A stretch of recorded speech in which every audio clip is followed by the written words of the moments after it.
Hello dear student, welcome, hope you all are doing good. तो बच्चा लोग simplex का समय, ठीक है, एकदम पब्लिक बोलती है हार्ड है, पर अभी मालूम नहीं, देखते हैं अपन क्या है कैसा है। चलो, तो मैक्सिमाइज ऑब्जेक्टिव फंक्शन दे के रखा है, मैक्सिमाइज रहेगा, मिनिमाइज रहेगा, और कांस्टेंट दो सब्जेक्ट दे के रखा है, इक्वेशन 1 और इक्वेशन 2। ठीक है, तो डायरेक्ट मुद्दे पे आते हैं।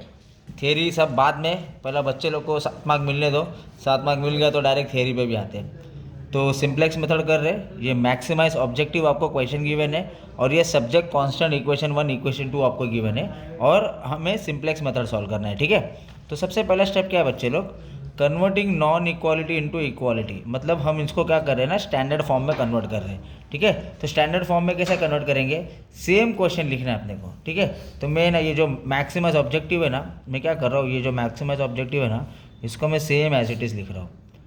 100x1 plus 80x2। अभी दो वेरिएबल है ना, तो मैं क्या करूँगा, प्लस 0s1 प्लस 0s2। अगर ये 3 वैल्यू होता तो मैं क्या करता, प्लस 0s3। ठीक है, चलो नेक्स्ट। अभी ये जो सब ऑब्जेक्टिव है ना, उसको मैं same as it is copy करता हूँ। 6s1 plus 4x2, sign change कर दो। ठीक है, साइन चेंज कर दिया मैंने, 7200। नेक्स्ट, क्योंकि स्लैक वेरिएबल लेना है अपने को। ठीक है, नेक्स्ट सेकेंड इक्वेशन कॉपी कर रहा हूँ, 2x1 plus 4x2 plus s2। ठीक है, तो इसमें खाली मैं क्या करूँगा, s1 ऐड करूँगा, इसमें s2 ऐड करूँगा। इसमें 0s1 प्लस 0s2, बाकी कुछ नया नहीं किया अपन ने।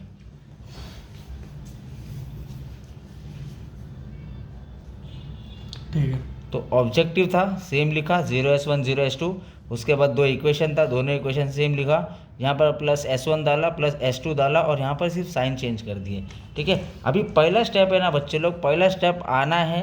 पहला स्टेप समझ गया, पहले से हम क्या करेंगे, दूसरे टेबल पर जंप मारेंगे। पहले से दूसरा आया तो दूसरे से तीसरा भी आ जाएगा। ठीक है, तो ज़्यादा आगे जाते नहीं है, पहले ये समझते कि क्वेश्चन को टेबल में कैसा डालने का। ठीक है, चलो स्टार्ट करते हैं। अभी हम क्या करेंगे, पहला क्वेश्चन को टेबल में फ्रेम करते हैं अच्छे से। तो सी एक्स बी क्या करो ना बच्चे लोग, पहले 0 0 ले लो, हमेशा फर्स्ट टेबल में 0 0 ही आएगा। ठीक है, अभी ये जो इक्वेशन सी जे वाला है ना, तो सी जे में ना ये तुम्हारा मैक्सिमाइज डाल दो। तो पहला है 100, सेकेंड है 80, 0 0। अब ये सी एक्स बी, तो सी एक्स बी में मैं क्या करूँगा, लिखूँगा यहाँ पर x1 x2 s1 s2। ठीक है, ये देखो ना, x1 x2 s1 s2, तो ये जो था वो मैंने यहाँ पर प्लेस कर दिया। ठीक है, अभी ये ना जो इक्वेशन 1 है वो यहाँ पर प्लेस कर दो, इक्वेशन 2 है वो यहाँ पर प्लेस कर दो। तो चलो मैं इक्वेशन 1 पहले प्लेस कर रहा हूँ। बोलो, देखो इक्वेशन 1 क्या है, पहला 6। अच्छा, पहला ये जो x है ना, x को s1 ले लो, इसको x2 ले लो। ठीक है, जो s1 कितना है, 7200 है, और x2 कितना है, 4000 है। तो मैंने ये जो s1 है ना, सेम उठा के यहाँ पर डाल दिया, और जो s2 है ना, सेम उठा के मैंने यहाँ पर डाल दिया। ठीक है, अभी यहाँ से जो आएगा ना, वो इक्वेशन कॉपी कर लो। ठीक है, तो चलो बोलो, पहला 6 है, फिर 4 है, और s1 है ना, तो s1 में 1 आ जाएगा, s2 नहीं है ना, तो 0 आ जाएगा। ठीक है, नेक्स्ट ये हो गया, पहला 2, सेकेंड है 4, अभी s2 है ना, तो s2 में आ जाएगा। ठीक है, s1 नहीं है तो 0 आ जाएगा। अच्छा, हाँ समझो। ठीक है, जहाँ पर है s1 है तो s1 में दे दो, s2 है तो s2 में दे दो, बाकी सब जगह 0 पे आ जाएगा। अभी zj में क्या करना है, जैसे ये पहला c 0 0 लिए ना बच्चे लोग, तो zj में भी क्या करो ना, पहला सब 0 0 ले लो। ठीक है, पहला टेबल आसान है, पहला टेबल क्वेश्चन से इधर अपने को जंप मारना है, जंप मार लिए तो दूसरा, दूसरा से तीसरा। ठीक है, चलो स्टार्ट करते हैं। अभी क्या करेंगे ना, cj को zj से माइनस करूँगा, तो मैंने लिखा है डेल्टा इजिकल टू cj को मैं zj से माइनस करो, मतलब 100 में से 0 गया तो कितना बचा, 100। 80 में से 0 गया तो कितना बचा, 80। इसको इससे माइनस 0, 0 में से 0 0। ठीक है, तो ये ना मैक्सिमाइज सम कर रहे हैं। मैक्सिमाइज का कंडीशन क्या है, यहाँ पर है ना नेगेटिव आना चाहिए। ठीक है, जब तक यहाँ पर नेगेटिव नहीं आता है ना, तो फर्स्ट टेबल से सेकंड टेबल जाएंगे, तो सेकंड 0 आ गया तो सम खत्म हो जाएगा। ठीक है, फिर वैल्यू प्लेस कर देंगे। तो अभी इधर पॉजिटिव है ना, तो अभी अपने को फर्स्ट टेबल से सेकंड टेबल जंप मारना है। तो जंप कैसा मारते हैं उधर ध्यान दो। ठीक है, अभी पहला मैं कॉलम सॉल्व कर रहा हूँ, कॉलम में सबसे बड़ा वैल्यू लेने का, तो सबसे बड़ा वैल्यू इधर 100 है। तो मैं क्या करूँगा, यहाँ पर इसको ना, ये मेरा की कॉलम सिलेक्ट हो गया, मैंने इसको थोड़ा डार्क कर दिया कि ये मेरा वैल्यू सिलेक्ट है। ठीक है, तो मैं इसको ना नाम दे दूँगा, ये मेरा की कॉलम हो गया। की कॉलम। ठीक है, अब क्या करूँगा, यहाँ पर बिग वैल्यू तो ले लिया, अभी यहाँ पर है ना रिप्लेसमेंट रेशियो आ रहा है ना, मुझे छोटा वाला वैल्यू लेना है।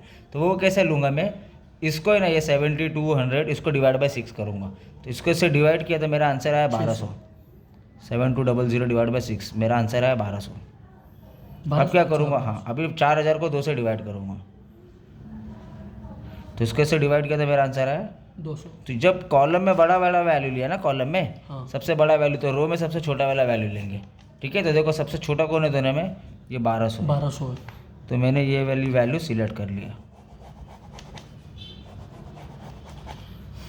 तो की कॉलम में बड़ा वाला वैल्यू लेने का है और की रो में सबसे छोटा वाला वैल्यू लेने का है। ठीक है, तो मैं यहाँ पर लिख दूंगा ये मेरा की रो है। अब जो सेंटर में आ रहा है की रो अभी जो सेंटर में आ रहा है ना, देखो सेंटर में 6 आ रहा है, उसको मैंने स्टार बना दिया, वो मेरा की एलिमेंट हो गया।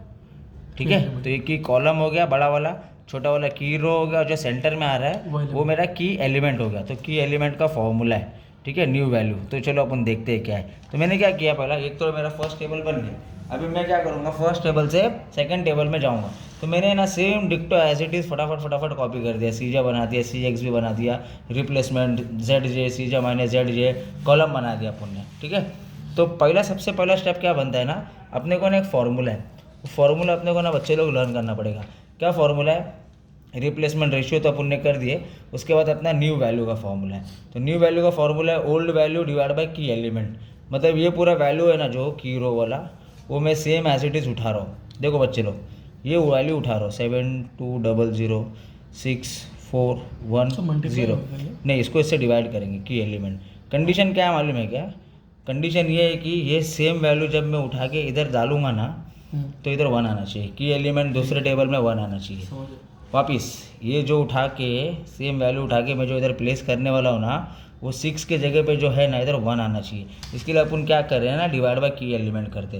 तो 6 इधर डिवाइड बाय 6 किया, 10 इधर डिवाइड बाय 10 किया, 12 इधर डिवाइड बाय 12 किया। ठीक है, अब मैं इसको इससे डिवाइड कर रहा हूँ, 72 को 6 से डिवाइड कर रहा हूँ, तो मेरा आंसर आ जाएगा 1200। इसको इससे डिवाइड किया तो मेरा आंसर आया 1, इसको इससे आंसर किया तो 2/3, इसको आंसर और ये आया 0। तो ये मेरा वैल्यू आ गया। तो मैं क्या करूँगा, ये वैल्यू को सेम उठाऊँगा जो वैल्यू आया है, और सेम वैल्यू उठा के मैंने यहाँ पर प्लेस कर दिया जो मैंने निकाला है। तो पहले उसको है ना प्लेस कर दो। अब एक और चीज़ आपको बताता हूँ, ये दोनों निकल जाएगा, इसको ना रिमूविंग वेरिएबल बोलेंगे, दोनों निकल जाएगा, और ये एंटरिंग वेरिएबल बोलेंगे, मतलब ये दोनों हट जाएगा और ये दोनों आ जाएगा। तो मैं क्या कर रहा हूँ, 100 और x1 को लेके आ रहा हूँ, तो मैंने यहाँ पर लिख दिया 100 और x1। ठीक है, बाकी ये तो मैंने कुछ नहीं किया, तो ये मैं एज इट इज़ लिख रहा हूँ 0 और S2, वो रिमूवेबल वेरिएबल हो गया इसके लिए, ये 6। हाँ, तो अभी क्या हुआ, अब ये वैल्यू जो आई है ना मेरा, ये वैल्यू सेम उठा के मैंने फर्स्ट में प्लेस कर दिया। ठीक है, तो पहले मैं वैल्यू लिख देता हूँ 1200, 1, 2/3, 1/6 और 0।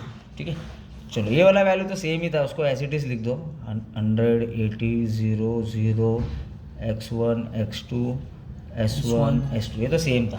खाली मैंने क्या किया, ये फॉर्मूला जो डाले थे, फॉर्मूला वाला फर्स्ट उठा के मैंने एज इट इज़ यहाँ पर डाल दिया। अभी ये वाली वैल्यू, तो ये जो न्यू वैल्यू लाना है ना अपने को, तो न्यू वैल्यू का फॉर्मूला है। ठीक है, वो न्यू वैल्यू का क्या फॉर्मूला है, ध्यान दो, न्यू वैल्यू फॉर नॉन की रो, ये नॉन की रो है। ठीक है, तो ये नॉन की रो का फॉर्मूला है, जो ब्लैंक है, तो ओल्ड वैल्यू माइनस करस्पॉन्डेंस की मल्टीप्लाई बाय न्यू वैल्यू। तो चलो अपन समझते हैं कि पहले ओल्ड वैल्यू क्या है। ठीक है, तो ओल्ड वैल्यू देखो, ये है ओल्ड वैल्यू आपकी 4000, तो मैं यहाँ पर लिख देता हूँ 4002,401। मैंने क्या किया, ओल्ड वैल्यू लिख दिया, माइनस बोला था मैंने, माइनस कर दिया। ठीक है, अभी करस्पॉन्डेंस की बोला है, करस्पॉन्डेंस की मतलब क्या मालूम है क्या, की एलिमेंट के नीचे रहेगा या की एलिमेंट के ऊपर रहेगा, की एलिमेंट के नीचे रहेगा या तो की एलिमेंट के ऊपर। ये करस्पॉन्डेंस वैल्यू, ये जो करस्पॉन्डेंस वैल्यू है ना, की एलिमेंट के ऊपर रहेगा या की एलिमेंट के नीचे रहेगा। अभी फिलहाल की एलिमेंट के नीचे है, तो मैंने सब जगह 222 डाल दिया, तो नंबर रहेगा। तो हाँ, अगर नंबर समझो x नीचे 2 ऊपर है तो हम लोग 2 ले, जो ऊपर नंबर रहेगा ऊपर वो ले लेंगे, नंबर रहेगा। ठीक है, समझा। न्यू वैल्यू ऑफ की रो। ठीक है, तो न्यू वैल्यू मतलब क्या है, जो अभी हमने ना न्यू वैल्यू लाना है वो वैल्यू हम लिख देंगे। ठीक है, तो न्यू वैल्यू क्या है, ये देखो ना हमारे पास टेबल में है बच्चे लोग, ये न्यू वैल्यू क्या है, पहला 1200 है, फिर 1 है, फिर 2/3 है, 1/6 है और 0 है। चलो अभी मैं इसको सॉल्व करता बच्चे लोग। ठीक है, तो इसको इससे मल्टीप्लाई किया तो 2400, 4000 में से 2400 गया तो 1600, 1800 नहीं 24 है ना, अच्छा 2400 बराबर 1600, 2 1 2 है ना, 2 में से 2 गया तो 0। जीरो। इसको कैसे सॉल्व करेंगे, इसको करेंगे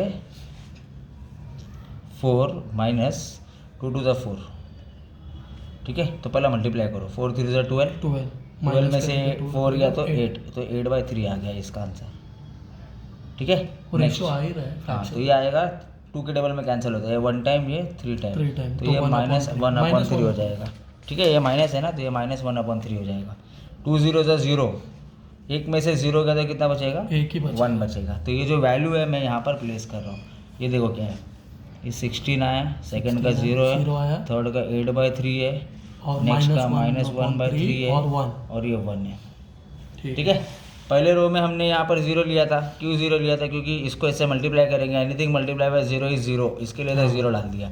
अब यहाँ पर ऐसा नहीं है बच्चे लोग, यहाँ पर एक वैल्यू है, ठीक है। तो मैं इसको इससे मल्टीप्लाई करके इधर लिखूंगा, तो 100 को 1 से मल्टीप्लाई किया तो 100 इंटू 2, तो 200 डिवाइड बाई 3 है।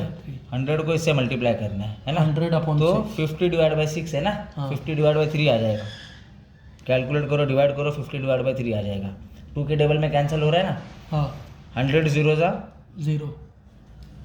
अभी क्या करूँगा, ये CJ भी आ गई है, ZJ भी आ गया, तो CJ को ZJ से माइनस कर दूंगा। 100 में से 100 गया तो कितना बचा, 0। अभी 80 में से मेरे को इसको माइनस करना है, तो मैं यहाँ लिख रहा हूँ 80 माइनस 200। अब इसको कैसा करूँगा, पहले इसको इससे मल्टीप्लाई कर दो, इसको इससे मल्टीप्लाई किया तो 240 है, 240 में से 200 माइनस करो बचेगा, तो 40 डिवाइड बाई 3 आ जाएगा। तो ये लिखा मैंने 40 डिवाइड बाई 3। इसको इससे माइनस किया तो -50/3 आया, इसको इससे माइनस किया तो 0 आया, ठीक है। कंडीशन क्या है, इधर नेगेटिव आना चाहिए तो अपन रुक जाएंगे, पर इधर तो पॉजिटिव आया ना, तो मैं क्या करूँगा, वापस सेम स्टेप चालू करूँगा। मतलब जब इधर से इधर जंप मारे थे ना, अभी इधर से मैं थर्ड में जंप मारूंगा, ठीक है। तो 0 नहीं हुआ, नेगेटिव नहीं हुआ, इसके बाकी सब तो 0। हाँ, तो मैं क्या करूँगा, ये बड़ा वैल्यू है, मैंने इसको सिलेक्ट कर लिया, ठीक है। इसको सिलेक्ट कर लिया। अब मैं क्या करूँगा, b को इससे डिवाइड करूँगा, ठीक है। तो b को इससे डिवाइड करके मेरा रिप्लेसमेंट रेशियो आ गया। तो वो चलो, मतलब पहला मैं चाहता हूँ कि बच्चे लोग आप सिंपल प्रोसेस कर लो। ये क्वेश्चन था, क्वेश्चन को आपने पहला स्टैंडर्ड फॉर्म में लाया, स्टैंडर्ड फॉर्म को आपने क्या किया, पहला टेबल में बनाया, टेबल में जैसे ही प्लेस किया तो पहला बिग वैल्यू लिया, बिग वैल्यू उसमें की कॉलम की रो देके एक फार्मूला प्लेस करना था, फार्मूला प्लेस कर दिए, तो जो फार्मूला आता है वो आपने फर्स्ट में डाल दिया, ठीक है। सेकंड वाले का हमने क्या किया, ये वाला फार्मूला डाल दिया। अगर ये स्टेप आया ना, मतलब फर्स्ट से जंप कैसा मारते वो आ गया ना, तो सेकंड से कैसा थर्ड में जाते हैं ना, वो भी आ जाएगा आपको, ठीक है। तो ये बेसिक से सिंपल सा सम बताया, ये इनकम्प्लीट सम है बच्चे लोग, ठीक है। बेसिक से सिंपल सम बताया, अच्छे से इसको प्रैक्टिस कर लेना। बाकी दूसरे में ना मैं आपको पूरा समझा दूंगा कि कैसा करना है, मेरे को कमेंट में बता देना क्या प्रॉब्लम है। Thank you so much, all the best.